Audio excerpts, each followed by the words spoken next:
আপনি জানেন কি, মন্দিরে মাথা ঠেকানো শুধু রীতি নয়, এর পিছনে আছে গভীর বৈজ্ঞানিক রহস্য। মাথা ঠেকানো মানে নিজের অহং মাটিতে রেখে ঈশ্বরের সামনে সম্পূর্ণ সমর্পণ। মনে করা হয় গর্ভগৃহে দেবতার শক্তি সবচেয়ে সক্রিয় থাকে, আর মাথা ঠেকানো সেই শক্তিকে গ্রহণের প্রস্তুতি। যখন আমরা মাথা নিচু করি, আমাদের মন স্বয়ংক্রিয়ভাবে শান্ত মোডে ঢোকে। রাগ, টেনশন কমে যায়, অনেকটা মনের রিসেট বাটন টিপে দেওয়ার মতো।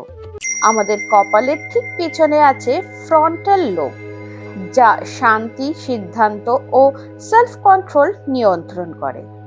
মাথা ঠেকানোর সময় এই অংশে রক্ত সঞ্চালন বাড়ে, সঙ্গে মন্দিরের ঘন্টা ও মন্ত্রের কম্পন শরীরে প্রবেশ করে, ফলে প্যারাসিম্প্যাথেটিক সিস্টেম সক্রিয় হয়, অর্থাৎ শরীর যায় রিল্যাক্স মোডে।